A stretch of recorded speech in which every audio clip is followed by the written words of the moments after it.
Olá, meus caros alunos e alunas, eu sou o professor Heron, você está no canal Heron Educador. Na aula de hoje a gente vai falar sobre o Renascimento, período histórico extremamente importante para a Europa, no qual a gente vai trabalhar aí o declínio da Idade Média, os seus vários problemas, principalmente aí a peste negra, a construção da Idade Moderna com o surgimento da burguesia ganhando cada vez mais importância no cenário político europeu. Então, vamos à aula?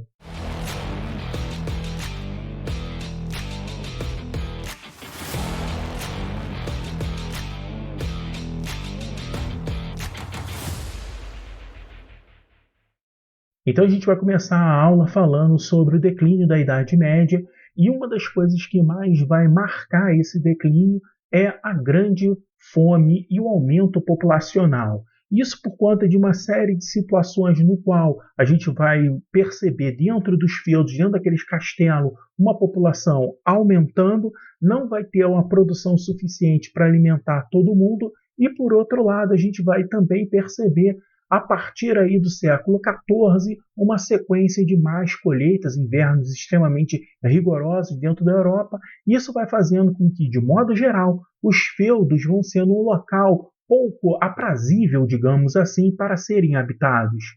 Um outro problema extremamente grave que vai abalar a Europa nesse momento é a peste negra, trazida do Oriente pelos barcos que faziam comércio pelo Mediterrâneo. Essa doença vai matar em torno de 1/3 da população europeia, uma doença extremamente contagiosa e uma doença que gerava a morte da pessoa em poucos dias. E para piorar toda a cena da Europa, a gente ainda vai perceber um cenário de guerras, como a Guerra dos 100 Anos entre a Inglaterra e França, e uma série de rebeliões de camponeses em pequenos feudos que vão marcar as características desse período histórico. Mas apesar de toda a agitação que eu tenho apresentado para vocês, nem todo mundo estava perdendo, porque justamente nesse momento começa a se criar e se construir a burguesia, uma classe social ligada diretamente ao comércio. Pessoas que não vão ser nobres, ou seja, não vão ter poder instaurado, mas também não vão ser camponeses e pobres, vão ser pessoas ricas. A partir desse momento começa a se construir uma ideia cada vez mais forte de economia voltado ao cúmulo de capitais.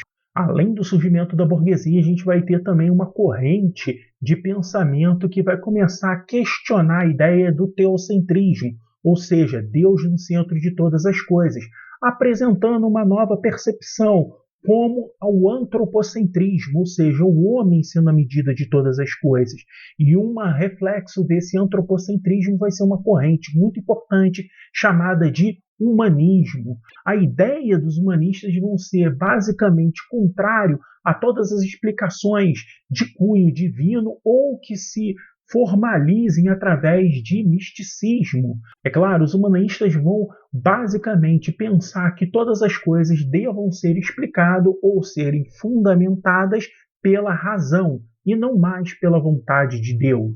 E a partir do humanismo a gente vai ter o Renascimento, que vai ser inicialmente o renascimento das artes, mas logo vai ganhar áreas em outras áreas, como por exemplo na ciência.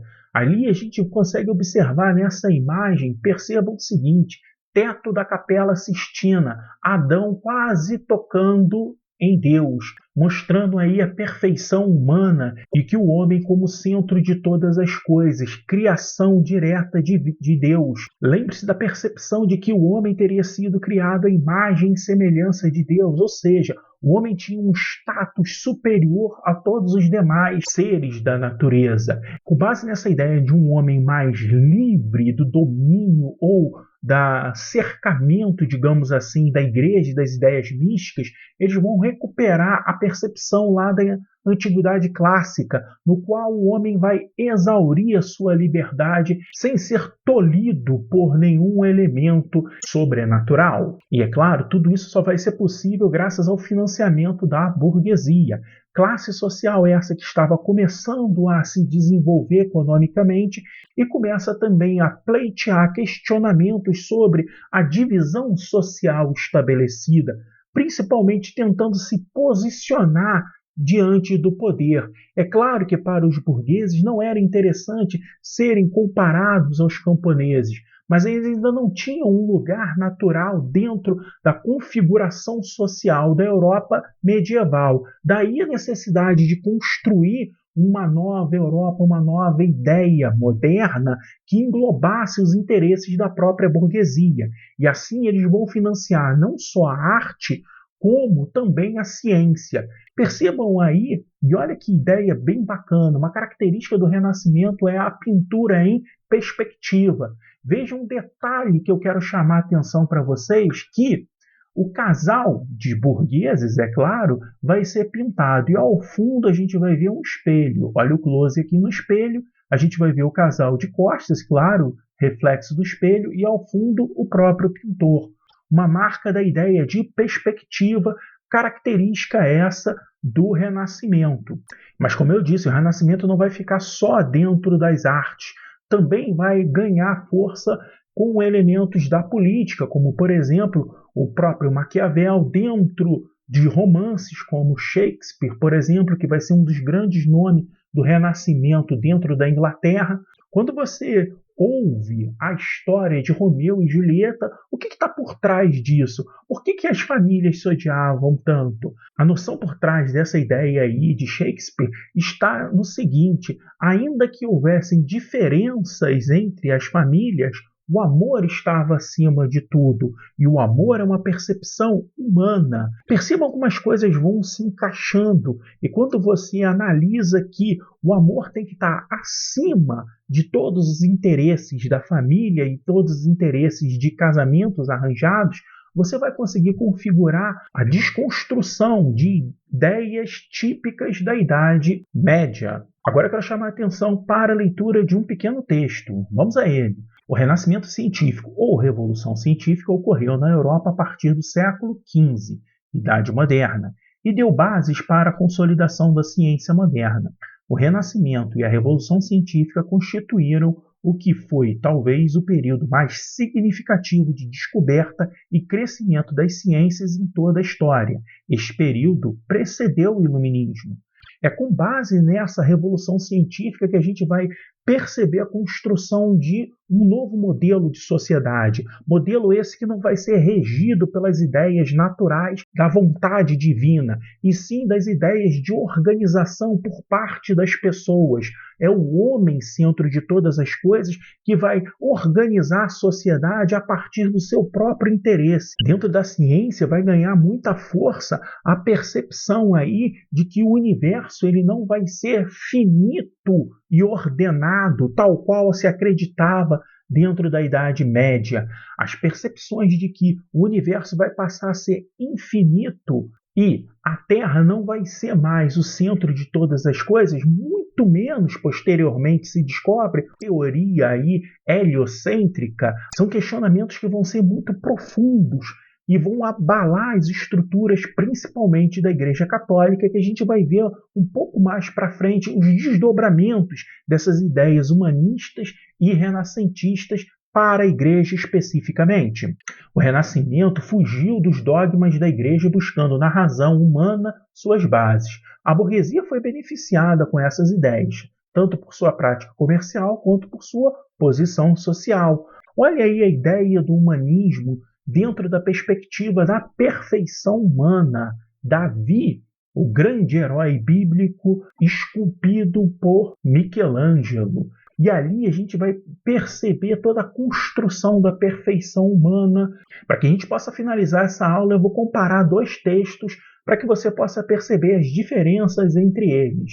O primeiro é de Urbano Ziles, Fé e Razão no Pensamento Medieval. Vamos ao texto. A ciência é apenas um degrau, uma escada, um instrumento que conduz a Deus. O homem não conhecerá a Deus pelas categorias do raciocínio, mas na pura contemplação. A razão conduz até as portas da mística e, então, cala para ceder lugar à graça. Penetrar nesse último estágio da contemplação e do êxtase é tarefa fora do alcance das forças humanas. Claramente ele está mostrando aí que há um degrau entre a ciência e a razão e a fé e a vontade de Deus. Por outro lado, percebam esse outro texto aí, que interessante. Texto esse do Fritjof Capra, A Ciência. E diz o texto: devo primeiramente fazer alguns experimentos antes de prosseguir, pois é minha intenção mencionar a experiência primeiro e então demonstrar pelo raciocínio por que tal experiência é obrigada a operar de tal maneira. E essa é a regra verdadeira que aqueles que especulam sobre os defeitos da natureza devem seguir. Percebam que, enquanto o primeiro texto ele está colocando, enaltecendo, digamos assim, a fé e a vontade, as ideias do próprio Deus, no segundo ele já está colocando aí a razão como uma forma de você explicar a natureza. Ou seja, é diferente do momento medieval, onde Deus criou tudo e tudo se estabelece como é para ser, do que um momento da Idade Moderna que estabelece a noção de que as coisas da natureza têm uma explicação dentro da racionalidade, da capacidade do homem analisar a natureza e buscar uma explicação humana e racional para tudo o que acontece. Espero que você tenha entendido todas essas coisas e quero te dizer, não é fácil essa mudança, principalmente para quem viveu na época. Mas eu vou ficando por aqui, agradeço demais a você por assistir essa aula até o final e se você gostou, se essa aula foi significativa para você, dê um like aqui no vídeo e se inscreva no meu canal para você continuar tendo acesso aos conteúdos produzidos por mim e essas aulas aqui. Até a próxima, valeu!